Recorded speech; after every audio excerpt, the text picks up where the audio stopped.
Respeitável público, sejam bem-vindos aqui a mais um dia no Circo Brasil. Aqui você, eleitor palhaço, você pagador de impostos palhaço, você brasileiro feito de palhaço todos os dias. Aqui no Picadeiro é o lugar onde você será tratado com respeito e aqui ninguém vai tentar te fazer de palhaço, embora notícias e fatos que nós vamos comentar aqui foram protagonizados e produzidos por gente que não só te considera um palhaço, mas a turma acredita piamente que somos todos um bando de otários, escravos, pagadores de impostos, eleitores palhaços. Por isso que estou eu cá com a minha cara de brasileiro, para que comentemos aí todas as notícias dessa manhã de domingo. Alergia à República. Vocês viram aí o Deodoro? Tá feliz, Deodoro? Tá feliz? Não, o Deodoro se arrependeu, sabia? Deodoro se arrependeu. Rui Barbosa se arrependeu. Toda aquela galera, Bocaiúva, aquela turma toda, todo mundo se arrependeu com a República. Aí depois entrou a escumalha que tá aí até hoje se dando bem. Beleza, ó, vamos... deixa eu tirar aqui a capinha, ficou maneira, né, cara? Olha o palhacito no domingo. Sabe o que é aquilo ali? Aquilo ali é o que eu queria estar fazendo agora. É o que eu queria estar fazendo agora, abostado em algum parque aí do Brasil, tomando sorvete, engordando, olhando pro céu. Mas, cara, tem um sentimento de compromisso com vocês aqui de todo dia que não tá me deixando, tá? Vamos lá. Você sabe a origem, você sabe como que se desenhou, como que isso aconteceu, perseguição, esse tipo de coisa toda. Agora tem uma obra-prima aqui pra vocês. Agora tem um livraço aqui, ao tamanho do tarugo aqui, ó. Só de frete aqui é R$30. Olha o tamanho do tarugo. Isso aqui é uma obra magna aqui de um cara que eu gosto muito, que é o Lucas Lancaster, tá? E ele traz pra gente uma obra chamada São Luís. Tá, mas quem é São Luís? Quem é São Luís? Eu vou deixar o seguinte, ó. Eu tenho aqui, ó. Eu consegui um vídeo do autor. Deixa eu botar pra vocês aqui, ó. Um vídeo do próprio autor explicando aqui, ó, o que é esse livro, né? Ih, eu não botei o fone de ouvido, peraí. Senão dá eco, peraí. Raras vezes um homem viveu na Terra com uma convicção tão firme de em breve pertencer ao céu. Mas também raramente um místico esteve tão próximo do real, nem se embrenhou tão totalmente na ação. E mais adiante, no final do capítulo, ele diz: não tenhamos dúvidas. Em qualquer condição em que se tivesse encontrado pelo nascimento, teria sido aquilo que acabamos de ver. Um cristão perfeito, um justo segundo o coração de Cristo, um santo. A providência fez com que no posto que ocupou, a sua figura fosse especialmente significativa e luminosa. Reconhecemos nele o mais completo exemplo do que a fé cristã, essa característica dominante da Idade Média, podia fazer de um homem, quando ele se submetia inteiramente às exigências dessa fé e, por isso mesmo, atingia o ápice da condição humana. Fecha aspas. Uma coisa interessante aqui, nessa questão do rei do São Luís, é você pensar o seguinte, né? O mundo teve um monte de rei aí que não valia o que o cachorro caga, né? E você tem que pensar aí em milhares de anos de reis e rainhas. Em algum momento você vai ter aquele que é o maior tirano, mas em outro momento, por questão simples de probabilidade, você vai ter aquele que é o perfeito, aquele que você não tem o que colocar da sua biografia como qualquer tipo de mácula, tá? Então, isto é o que essa obra apresenta, tá? Um rei que foi um santo. Isso é interessante porque se alguém um dia chegar e falar pra você, nós já tivemos, na humanidade já teve um governante, um santo governando um país. E isso é o que conta a história do Lancaster. São Luís, apresentado para vocês, obra magna aqui, tá? O maior de todos. O maior de todos. O Brasil teve muita sorte, tá? O Brasil teve sorte de ter Leopoldina, o Brasil teve sorte de ter uma Isabel, Pedro I, Pedro II, todos eivados de virtude, mas ali o príncipe perfeito. Tá bom? Vamos lá. Ó, a autópsia do Feminismo. Este é um livro, tá, da Débora Luciano, que é uma estudiosa do assunto já tem um tempo, e nesse livro aqui ela explica, né, que essa revolta feminina não é nova. E aqui ela tem uma explicação muito boa, que é o seguinte, até para compartilhar com vocês. Lá no início do cristianismo, no início do cristianismo mesmo, você sabia que uma das principais molas indutoras do cristianismo foram as mulheres? Foram as mulheres. Por quê? Porque naquele tempo, você tem umas aulas maravilhosas do filho do Olavo de Carvalho, o Gugu. O Gugu vai explicando como que era a cultura árabe. Ele tem uma aula de religião comparada, onde ele fala como funciona judaísmo, islamismo, budismo, hinduísmo, cristianismo, blá, blá, blá. Aí vai dar umas 10 horas de aula. Aí o Gugu, ele explica como que era a vida árabe, como que era antes da chegada do Islã, por exemplo, né? E a vida da mulher era muito difícil. Para você ter uma ideia, as mulheres olharam o Islã como uma salvação. Aí você já tem uma noção do que eu tô falando. Mas as regras eram um pouco diferentes naquela época. Mas, por exemplo, um cara lá que era um fazendeiro qualquer que tinha a sua plantação de tâmaras, se ele tivesse uma filha mulher, não era difícil, após o parto, ele lá no fundo do quintal enterrar o neném vivo. Joga essa porra fora. Mulher. Falou, vai me dar trabalho, eu vou ter que gastar dinheiro com um dote pra alguém casar com essa porcaria aí. Eu prefiro gastar dinheiro com meus escravos criando das minhas tamareiras. Isso era a realidade, tá? Isso era a realidade. Então, lá no começo do cristianismo, quando chega o cristianismo, as mulheres perceberam que o homem cristão era um homem absolutamente diferente de todo o resto. Então, as mulheres queriam o cristão. Ele me trata bem, ele me respeita, ele me honra. As mulheres queriam um homem cristão. Então, elas se tornavam cristãs antes dos homens. Isso foi uma tremenda mola de impulsionamento do cristianismo. Pouco se fala disso. Sabe quem fala disso? Essa autora aqui, ó, a Débora. Ela fala disso, porque essa revolta... Quando você entende isso que eu acabei de explicar, aí você entende o que o diabo fez com a criação do feminismo. É essa destruição.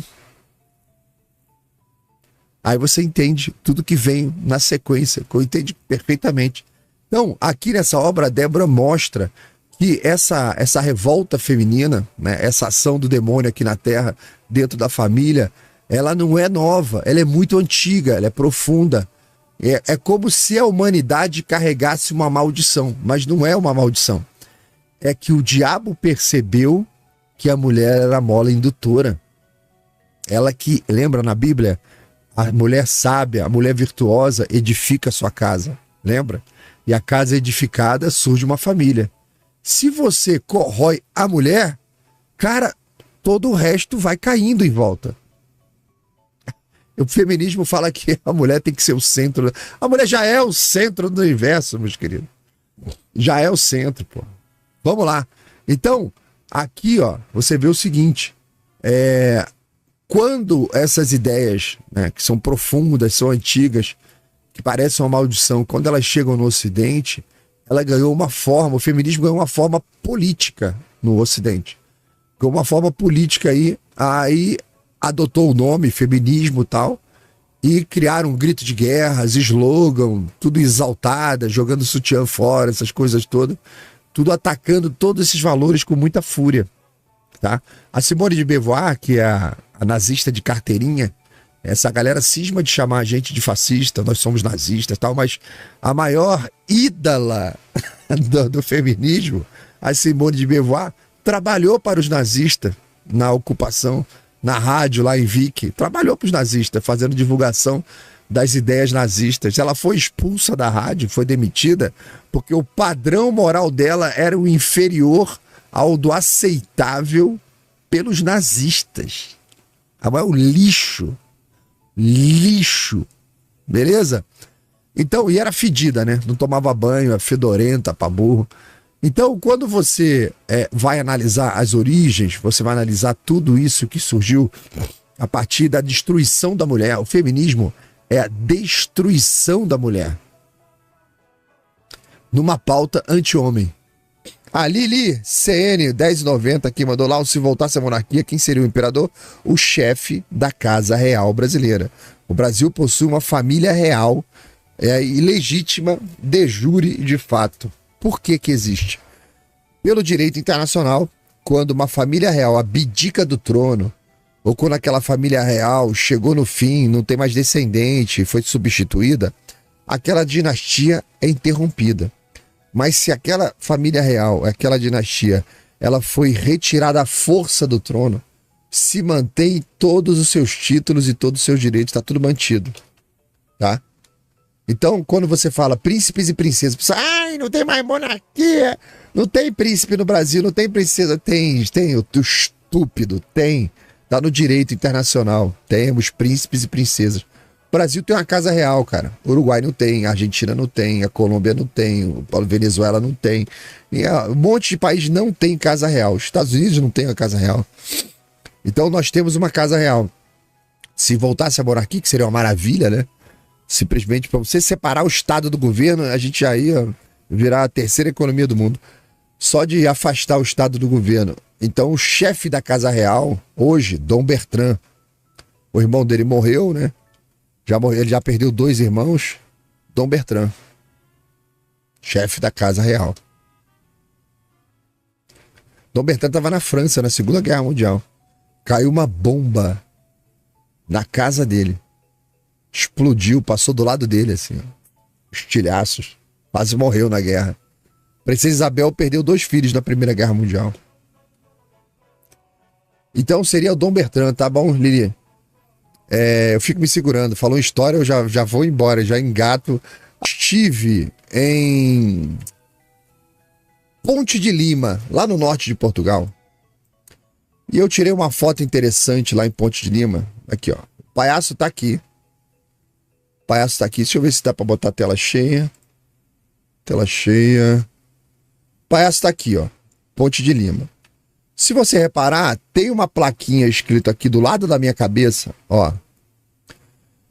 Cheia de 15 do 10 de 1987. Eu tenho 1,93, né? Então você vê que mais ou menos deu 1,90 de altura. A cheia de 87. Só que o que tem interessante nisso aqui, tá? Se você continuar subindo, lá na parede tem as marcações, ó. A cheia de 1853, a cheia de 1909. Tá vendo? Você tem ali do lado da parede as marcações das cheias, tá vendo? Que aconteceram ali em Ponte de Lima. E aí, o que eu faço? 1909, 1800 e não sei quando. Tá lendo as marcações na parede ali do nível da água. É o que o Nil tá falando. É o que o Nil tá falando. Que é cíclico, né? A coisa é cíclica. E é apresentado pra gente, não, agora aí não, isso aí foi o aquecimento global, a mudança climática. Eu não tenho dúvida que existe mudança climática. Por exemplo, lá em Rio Bonito do Iguaçu, teve mudança climática lá. Tava tudo calmo, depois ficou tudo agitado. Mudança climática. São palavras que não querem dizer porra nenhuma. Mudança climática. Que porra? Se chama as estações do ano. Todo ano, primavera, verão, outono, inverno, só de mudanças climáticas. E aí? Não, temos que trabalhar contra... Caralho, você trabalhar contra a mudança climática? Porra! Nem os caras da Marvel, os heróis lá da Marvel conseguem, mano. Vou dar um zoom aqui, peraí, vou dar um reload. falar de quem é o dedo do preço absurdo dos alimentos dentro da COP30. O Lula contratou por 500 milhões de reais a ONG chamada OEI, gerida por amigo pessoal da Janja, para organizar a COP30. E essa ONG habilitou os quiosques de restaurantes e alimentos para a COP sob o critério de quem desse o maior repasse de comissão em dinheiro para a própria ONG OEI. Tem quiosque aí dentro, está repassando 30% do que fatura para essa ONG. Está explicado o refrigerante de R$ 25, o pão de queijo de R$ 45, de restaurantes e empreendedores de Belém, que oferecem ótimos serviços, preços justos, estão do lado de fora da COP, nada tem a ver com os preços absurdos que estão acontecendo lá dentro do evento. O detalhe é o seguinte, essa ONG chamada OEI está mamando 500 milhões de reais do nosso suado dinheiro, do nosso suado imposto, para organizar essa COP aqui, sem licitação, pelo descondenado do Lula. E além disso, cobra a comissão dos quiosques para receber mais dinheiro, ou seja, está mamando 2 vezes no nosso dinheiro. Eu já mandei denúncia, já denunciei superfaturamento desse contrato de 500 milhões sem licitação que o Lula fechou com essa ONG. O ministro Bruno Dantas recebeu a nossa denúncia, respondeu minhas denúncias através de e-mail, abrindo investigação contra esse contrato por falta de licitação e pelo forte indício de superfaturamento. Mas o que esperar de um evento internacional ambiental em Belém organizado pelo Lula e pelo El? Com certeza, muita investigação por corrupção. Sigo fazendo a minha parte e denunciando. Tamo junto, deputado Rogério Barros. Agora eu pergunto para vocês aí, será que é possível que isso esteja acontecendo? Pelo DNA do PT, a gente nem duvida, né, cara? A gente nem duvida. Obrigado, querido.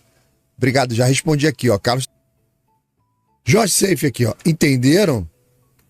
Nós convidamos a musa das ONGs, o ET Bilu, Marina Silva, no Senado para se explicar. Para quem não sabe, o Conabio quer restringir o cultivo de tilápia, quer restringir o cultivo de tambaqui, a produção de jaca, manga, pinos e eucalipto no Brasil. Olha, eu ainda diria para o ET Bilu para ele continuar, porque existem outras coisas que não fazem parte aqui do Brasil, tá? Se você for procurar direitinho, você vai descobrir que arroz, feijão, sabe? Cenoura, tomate, tem vários desses itens que estão na mesa do brasileiro que não são originários daqui. Quando Dom João VI chegou aqui no Brasil, né, com aquela manobra lá que enganou Napoleão, e ele desembarca aqui no Brasil e manda uma tropa de fuzileiros para invadir a Guiana Francesa. Ué, a França estava invadindo Portugal, ele mandou invadir a Guiana Francesa, mandou os fuzileiros lá, e eles foram lá invadir a Guiana.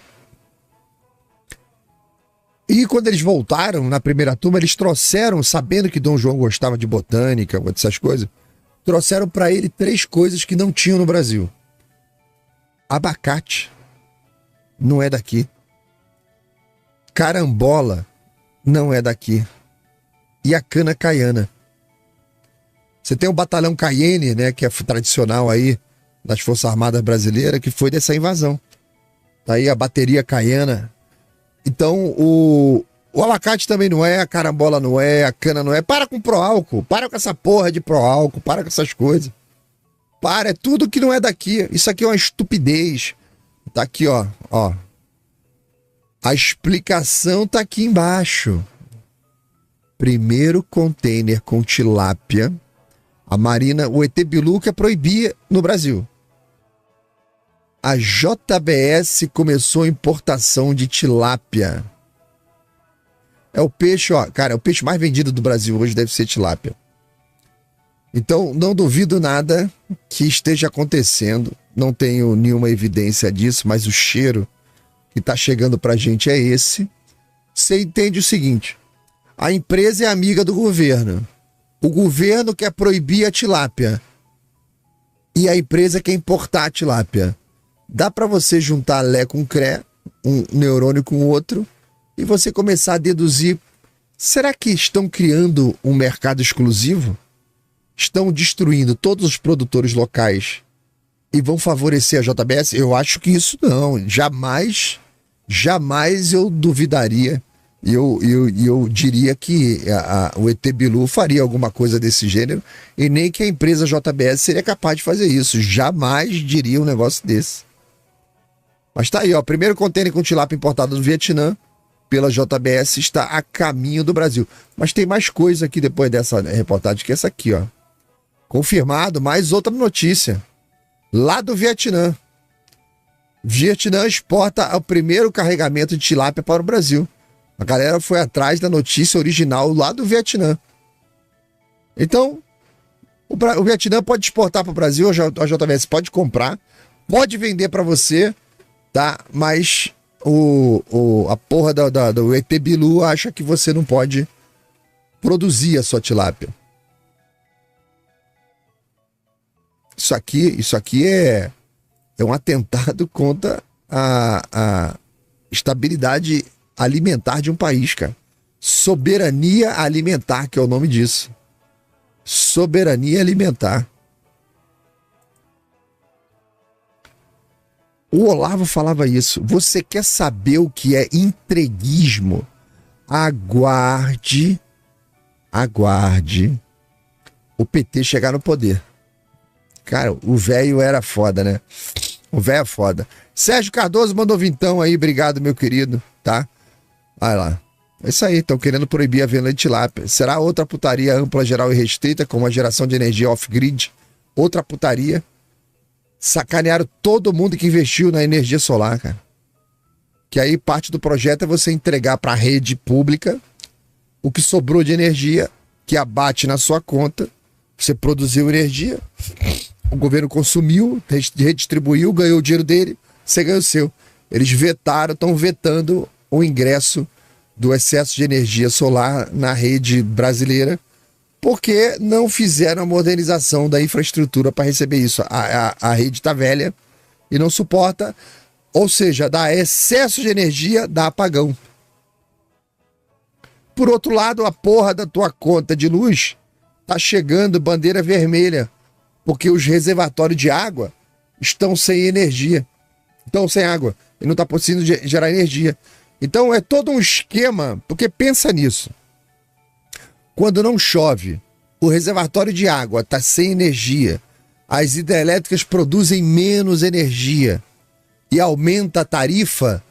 Isso é um jogo muito interessante de você manter um caixa sem trabalhar.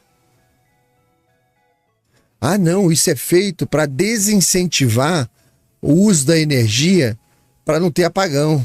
Ué, mas tá tendo excesso de energia solar. Usa solar durante o dia e completa com a hidrelétrica. E de noite, hidrelétrica funcionando. Não.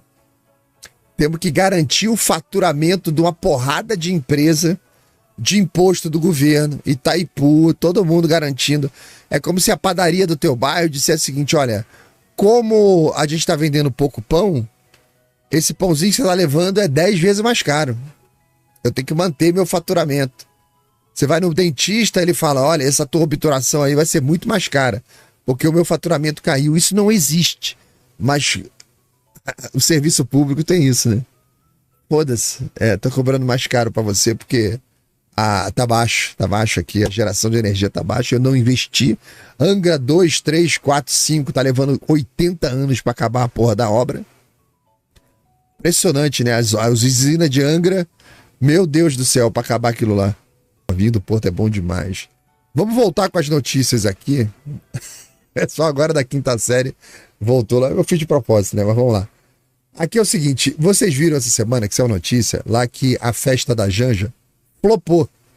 A Janja foi lá fazer uma festa e a festa flopou miseravelmente. Flopou.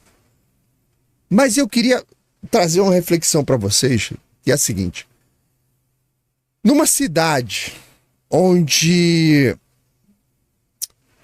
uma coxinha custa R$30, quanto custa um buffet desse? Quanto será que custa? Tocando lambada ainda. Vou tirar a música. Tirar a música, senão dá direito autoral. Quanto será que custa um buffet desse, hein? O pessoal falou que das autoridades só apareceu lá o Tedros Adhanom, o outro cara do Fórum Mundial. Nenhum presidente apareceu. Aí virou a festa do banquete dos petistas, né? E a galera foi lá, a comida na cidade tá caríssima. Quem teve oportunidade foi lá para jantar. O pessoal da imprensa foi lá jantar. Foi todo mundo jantar lá. Todo mundo jantar. A imprensa correu. Todos os repórteres que você possa imaginar estavam nesse evento.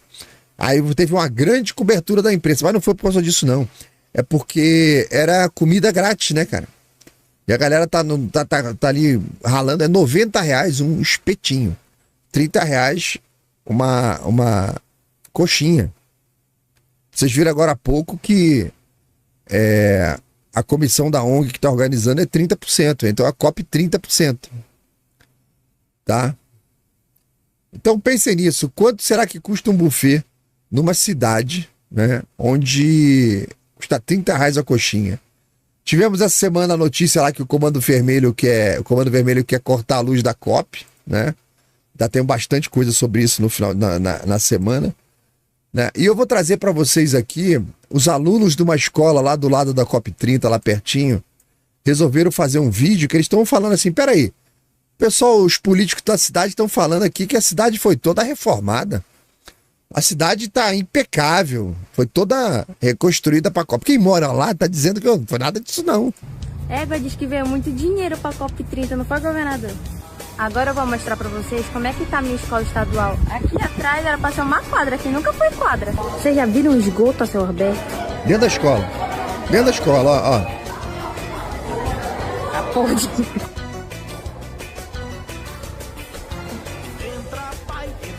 Ó o banheiro. Aí, o esgoto, cara. Dentro da escola. É muito bom e me pensa a sala aqui de tarde que não tem ar-condicionado. O ar-condicionado é a tela, né? Aqui, ó. Essa aqui é a escola, né? Cara, a escola, cara. Ai. E esses fãs. Caraca, tá. Cara, destruído, Eu né? quero deixar bem claro que essa crítica não é pra coordenação. É pro governo do estado. Égua de... Vocês viram aí, né? Pena que tinha essa música tecnobrega. Pena que tinha essa musiquinha aí. Cara, mas você viram a escola, né? As condições da escola. Esgoto a céu aberto. A pia do banheiro, ó. Olha lá a pia do banheiro. Cadê o zoom aqui, ó, pra vocês verem? A pia do banheiro, olha lá. A pia do banheiro é um cano pendurado, ó. Parece uma cobra naja. Olha lá, o esgoto do banheiro sai, passa pelo centro da escola. Desculpa. Pô, isso aqui isso aqui é um descaso. Você bota um tubo de esgoto, cara, em um dia, 2 dias, você bota 2 peão lá, faz o negócio. Você vê que a coisa pública, a maior parte do tempo, é falta de capricho. Esse esgoto rodando aí no meio da escola, isso é falta de capricho. Eu vou te falar, ela tá falando assim, pô, não é culpa daqui. Cara, eu acho que até a própria gestão da escola ali pode falar, cara, pega um pedreiro ali, cara. O cara bota um cano ali, ó. Bota um cano, fecha aquilo ali, tapa aquilo ali. Se você acertar o caninho ali na entrada direitinho, deixa o cano ali por cima mesmo do concreto e fecha. Você fecha aquilo ali rapidinho. Aí você vê que essa garotada que tá estudando aí, né, que tá passando por isso, vocês estão certos, eles estão de parabéns, né? Tá vendo?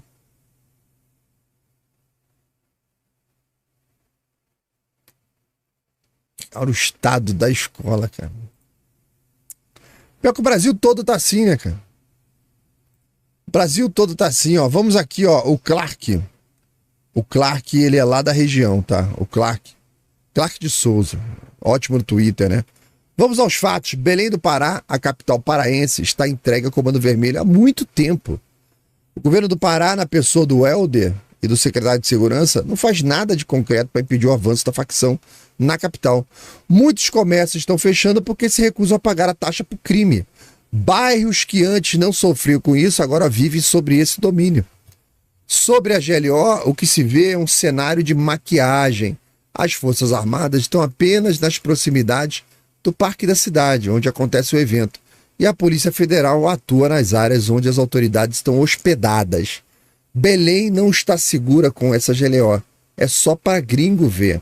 O resto da cidade vive uma rotina normalmente, inclusive com a criminalidade. O que se vê de fato são transtornos no trânsito e desvios por conta das restrições. Esta reportagem da Jovem Pan é a prova viva do avanço do Comando Vermelho no norte e do nordeste do Brasil. Vamos ver o que a Jovem Pan fala aqui, ó. Olá, é isso mesmo. A Polícia Federal passou a investigar o caso depois de um relatório elaborado pelo Ministério da Justiça e Segurança Pública. O documento também foi entregue à Agência Brasileira de Inteligência e às Forças de Segurança Pública do Estado do Pará. O documento aponta a possibilidade de ataque do Comando Vermelho à subestação de energia Belém-Marituba. Isso pode comprometer o fornecimento de energia elétrica na região metropolitana de Belém e impactar até mesmo a COP30. Essa instalação é considerada infraestrutura crítica do Sistema Interligado Nacional. Foi a própria empresa administradora da subestação que encaminhou as informações ao governo federal, relatando ameaças e coações. Oficial. Segundo a empresa, as ameaças foram feitas no dia 30 de outubro Oficial. por um indivíduo que se identificou como integrante da facção criminosa. Ele teria exigido a suspensão imediata da obra de estação da obra de expansão da subestação Marituba e a interrupção diária de todas as atividades de operação a partir das 3 horas da tarde. Com a possibilidade de ataque, a Polícia Federal passou a investigar o caso. Eu lembro a vocês que a capital paraense, Belém, está sob GLO, garantia da lei e da ordem. Significa que as Forças Armadas ganharam poder de polícia e agora reforçam a segurança da região metropolitana de Belém com ronda ostensiva integrada às forças de segurança local. Que vergonha. Palhaçada do caralho, mano. Cara, que lixo, cara. Que lixo. O crime organizado ameaçando o governo, cara. Que lixo, cara. A nossa classe política também é verdade, cara. É um monte de vagabundo